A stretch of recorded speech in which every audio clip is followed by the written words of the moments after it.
Bienvenidos a 5 minutos de cultura jurídica.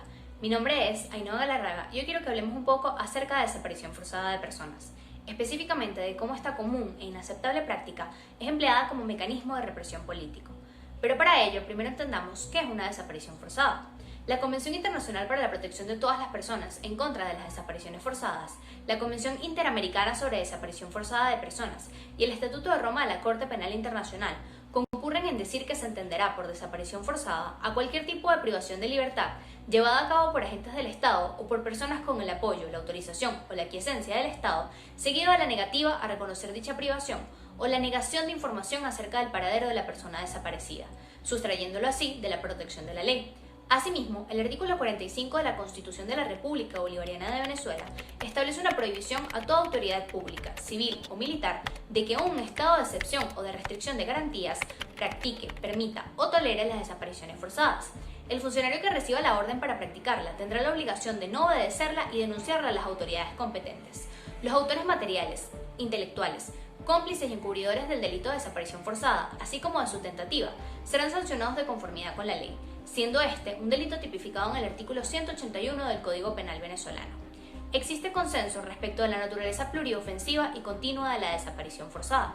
La Corte Interamericana de Derechos Humanos ha dicho que en una desaparición forzada se vulneran el derecho a la vida, a la integridad física, a la libertad personal, al reconocimiento de la personalidad jurídica, la libertad de asociación, de expresión y otros derechos políticos.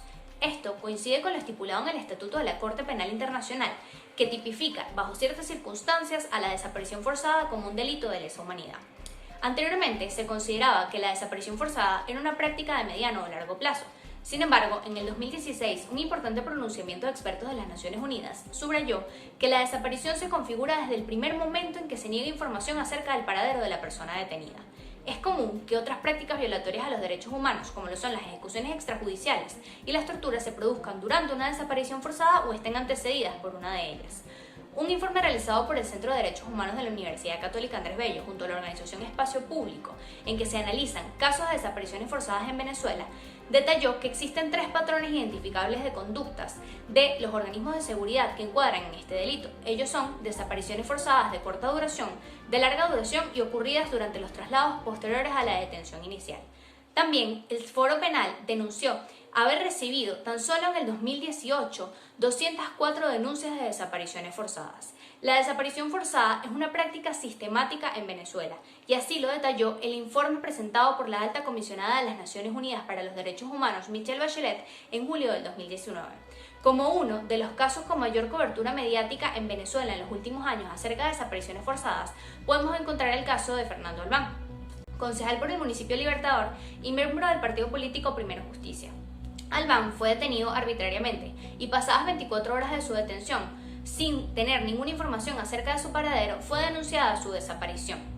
3 días después, funcionarios del Estado anunciarían la muerte de Albán, catalogándola como un presunto suicidio, versión sobre la cual se produjeron muchas dudas y la única certeza que se puede desprender es que la muerte de Albán se produjo bajo custodia del Estado, siendo este un claro ejemplo de cómo ejecuciones extrajudiciales y desapariciones forzadas son prácticas que son empleadas como mecanismo de represión política. Los convenios que regulan este tema establecen obligaciones a los estados a los fines de prevenir, sancionar y controlar las desapariciones forzadas. Es así como los estados están obligados a contar únicamente con centros de reclusión oficialmente reconocidos, a presentar a los detenidos ante la autoridad judicial competente sin demora, a llevar un registro actualizado y de fácil acceso a la información sobre las detenciones que se realizan, a investigar, juzgar y sancionar las prácticas relacionadas con desapariciones forzadas y a reparar a las víctimas de estos delitos. Es importante que además de conocer estas obligaciones de los estados, sepas que la ley solo permite que se produzca una detención en 2 circunstancias. Primero, que medie una orden judicial y segundo, que seas atrapado en flagrancia. Si efectivamente se produjera una detención, tendrías el derecho a ser trasladado a un centro oficial de reclusión. No podrían pasar más de 48 horas sin que fueses presentado a una autoridad judicial y tendrías, entre muchos derechos, el derecho de contar con la asistencia de un abogado desde el primer momento, a comunicarte con tus familiares y que estos conozcan de tu paradero. Recuerda que el primer paso para defender nuestros derechos es conocerlos. Si quieres más información como esta, suscríbete al canal de Cultura Jurídica.